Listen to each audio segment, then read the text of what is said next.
Now get this, for more than half a century now, Iowa has been the first state in the country to cast its vote for president. But that may change in 2024, at least for Democrats. For some time, the Democratic National Committee has faced pressure from party insiders to diversify the first states that kick off the Democratic nomination process, specifically Iowa and New Hampshire. The question now becomes which state could leapfrog Iowa. A White House senior official tells NBC News that, safe to say, Michigan is President Joe Biden's preference. Joining us now to talk about this is senior national political reporter for NBC News Digital, Jonathan Allen. It's so good to see you. So let's jump in.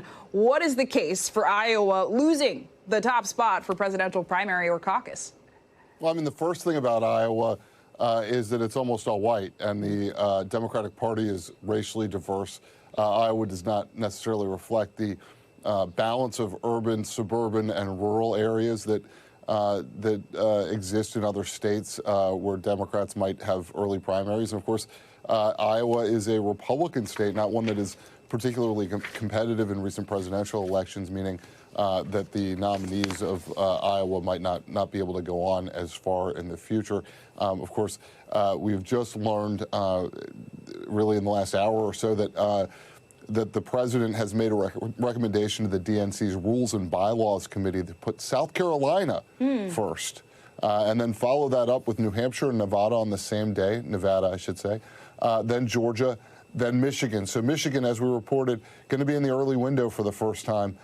If the Rules and Bylaws Committee blesses what the president has told them to do, and most of those members were put there by him, and then the full DNC signs off on it. But could be a big fight before that happens. I mean, a big fight, and I heard you mention South Carolina. Could the other three states in the top four, New Hampshire, Nevada, South Carolina, lose their top spots also? Yeah, I mean, it's certainly a possibility because the president has pressed for these states, Nevada, New Hampshire, and South Carolina, to stay in what is now a top five.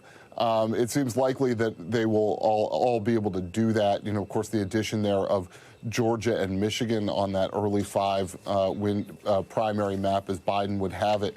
You know, I think what you're really going to look at here is how hard does New Hampshire fight this? What other allies might it have? South Carolina does not. It meets some of the criteria that the president and the party had laid out for an early state in terms of certainly it has a huge African-American population, and so it reaches that diversity threshold that the president was talking about. But it does not really meet the competitiveness in a battleground state criteria, which is something else he had talked about. South Carolina, of course, in general elections goes exclusively to Republicans. But what it does do is put a huge fortress in the path of anybody who might think that they could be a rival to Joe Biden for the Democratic primary nomination in 2020.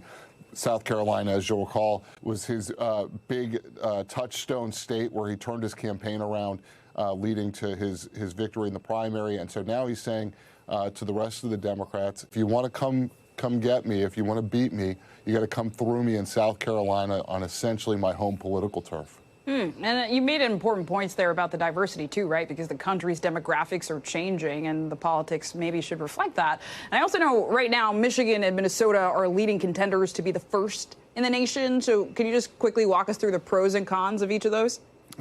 Sure. And, you know, they're not terribly different. They are both relatively competitive in general elections at the presidential level. I mean, Minnesota's a little less competitive. Minnesota, of course, has one big metropolis or two twin cities, Minneapolis and St. Paul. Michigan, of course, with Detroit as its main metropolis. There are some similarities between them.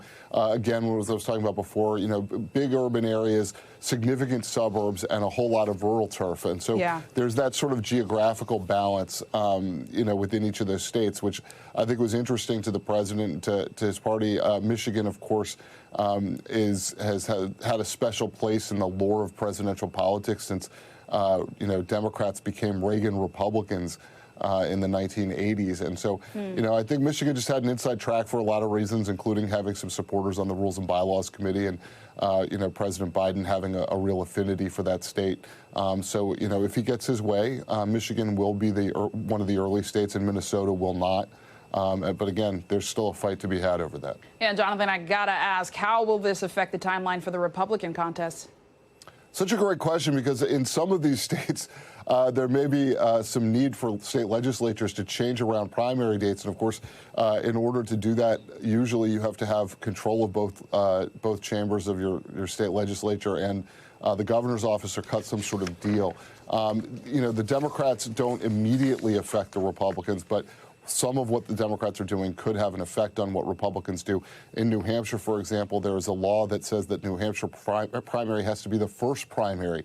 And it has to be 7 days before any other primary. And of course, the recommendation that Biden has made is that New Hampshire would not be the first primary, that South Carolina would be, and that New Hampshire would share a date with Nevada. So, as a result of that, New Hampshire has to decide whether they are going to basically tell the president to shove it and go ahead and put their primary date earlier than South Carolina, or not do that. But Republicans in that state are likely to be in favor of any plan that keeps New Hampshire first. Thanks for watching our YouTube channel. Follow today's top stories and breaking news by downloading the NBC News app.